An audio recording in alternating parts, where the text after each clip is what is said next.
Hello everybody, Panzer King here in the Lion's Den, bringing you Operation Winter Solace, Japan's turn 8.3. And this turn we're gonna have some fun. I'm getting kind of bored, and I mean this respectfully, but I wanna do some fun, get some action in, so that's exactly what we're gonna do.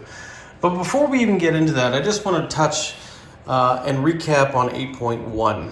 8.1, one of the wonderful viewers, and thanks again to all the viewers who are making comments, picking up small errors, very silly and stupid errors that even I've made that I shouldn't have, but I did not get advanced submarines last turn. So what I've done is I've actually just corrected the buy, just changed them to regular submarines, and also a keynote too, I cannot put advanced submarines off the coast of France. I can only put them in the home country. So that's another key point as well.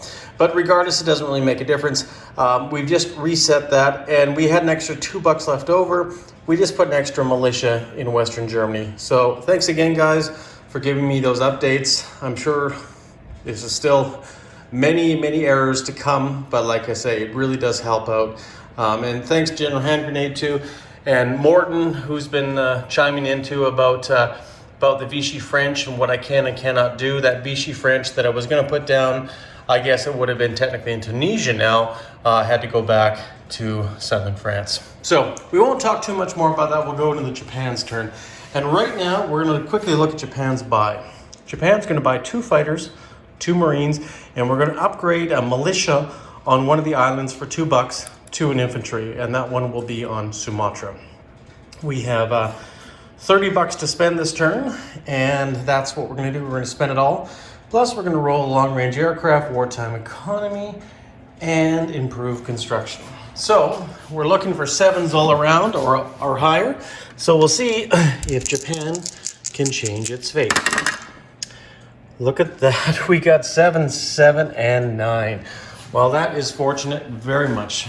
So consequently, what that does for the Japanese is we're going to put one up here for long-range aircraft. We're going to go up for wartime economy, and improved construction is going to go into the 3rd stage.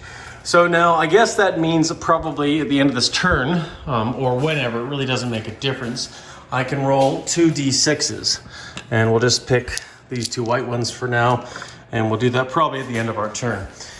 But that's not quite what we're going to do right now. We are going to do non-combats, but before we even get into that, we're going to do a combat move. And actually, I should show you here. So, Japan has decided to attack the KMT and attack the CCP. So we are declaring war on both right now. Just a declaration of war currently. On some, but an actual fight on others.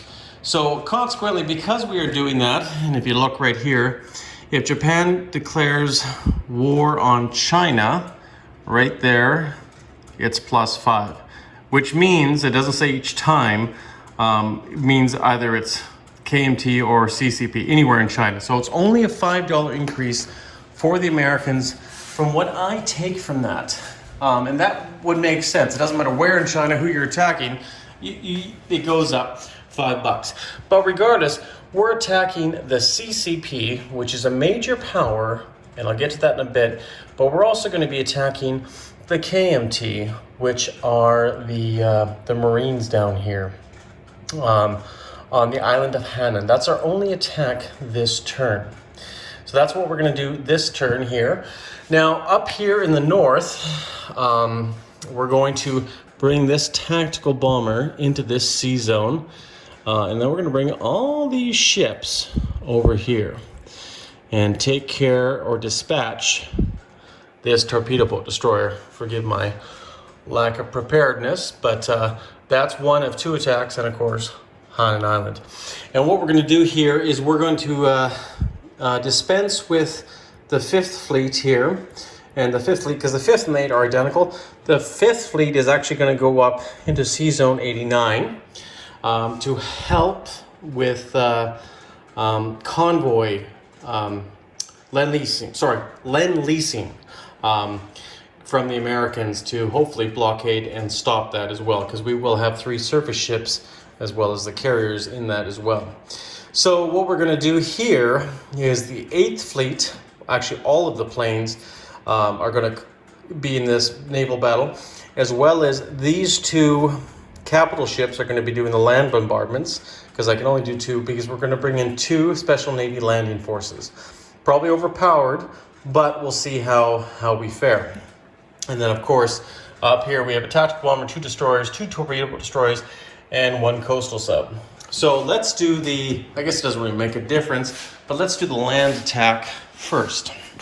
And we have everything set up here, as well as the 1 retaliatory roll for the militia. So I'm hoping that we'll get at least 1 hit out of this. It would be nice if it was a 4 or less on the yellow dice as a land bombardment shot, but we'll see. And we have 1 land bombardment shot. So there is no reply. That militia dies on the island of Hunan, and that now becomes part of the Japanese Empire. So we will put a rondo on that, and we will do our income increase. And we are technically now at war with the KMT. I'm sure they will not take that lightly. So now we have all of these ships here and the 5th Fleet in this sea zone, which should be effectively blockading it as well. Now you see up here in sea zone, okay, sorry, that's 54. They don't actually have a major port in there, so they can't receive Lend-Lease. I just wanted to make sure on that. So now we'll do the 2nd attack up here. Now that's 1 torpedo boat destroyer against 2 of its contemporaries. Now I'll just set this up right here. The purple dice will be the torpedo boat destroyers. The yellow dice will be the destroyers. The coastal submarine will be the gray one, and the tactical will be the green one. And all we're looking for is 1 hit. And we do have 1 hit with the tactical bomber, which is a success. So that's good. Now all we have to do is defend for them, which will be 1 dice, I believe, at 2. And it is a definite miss. So the KMT torpedo boat destroyer is sunk. 1 less thing to worry about. Now this tactical bomber is going to fly over to Kyushu as a part of its non-combat movement. And all of these wonderful guys are going to sail into there. And I'll clean that up later. It's no big deal. So, but we've also declared war on the CCP. Now, we've declared war on the CCP, but we're not going to engage in combat with the CCP. Why? Because I have made a special deal with the Japanese Empire that if I could declare war on the CCP, I would not attack any of their territory and would help with the elimination of the KMT. And that is our deal, and that is what we have come to. Now this may come back to bite me in the rear end very quickly with all of those CCP. But currently, I did the calculations, did the math, and I figured this might be beneficial for me. Because not only will I go up $1 for having Hainan, we're going to go over here and look at this other aspect of it. We're going to go over here, move up $1 for Hainan. So now that takes us to 29. Now keep in mind, we are no longer going to be getting our American bonus since we've made our 3rd attack. The Americans don't like that. And the Americans get $5, which is most unfortunate. But you know what? It is the price of doing business.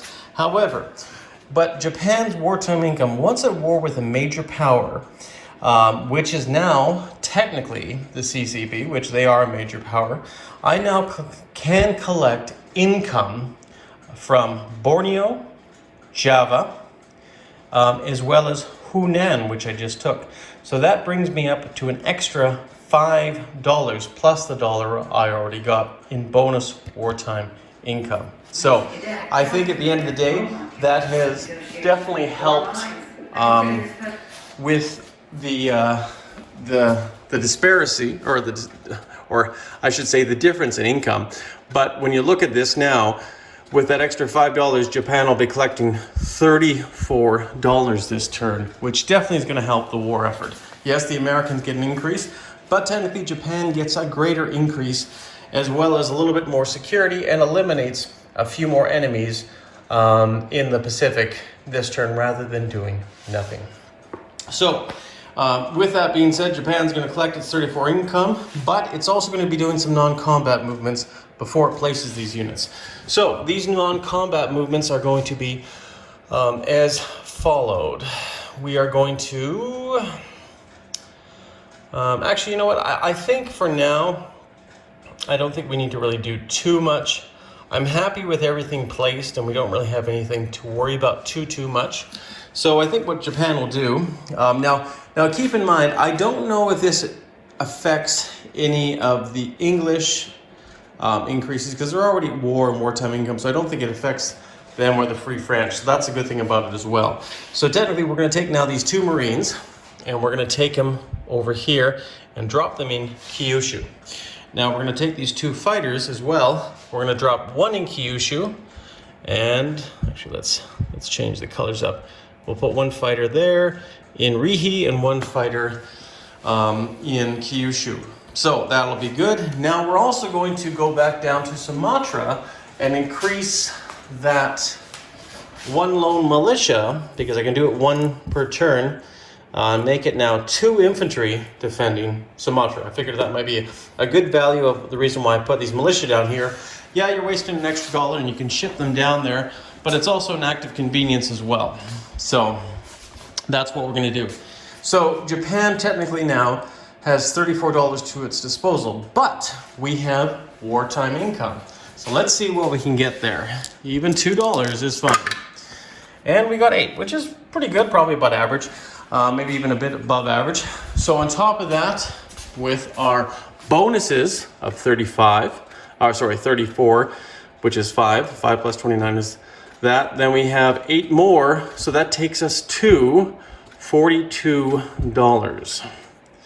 And Japan is right there, just below Germany. So that does make a big dent, and probably was the smart move. Of course, we did get some luck, rolling wartime economy, improved construction and everything else, which will probably help finishing the Yamato, which is also why I delayed its construction, because I also didn't want to give another dollar to the Americans. So, Panzer King here in the Lion's Den. That is it for Japan's turn on 8.3. Go over to Jinx's channel for 8.4 and check out his British and Free French turn.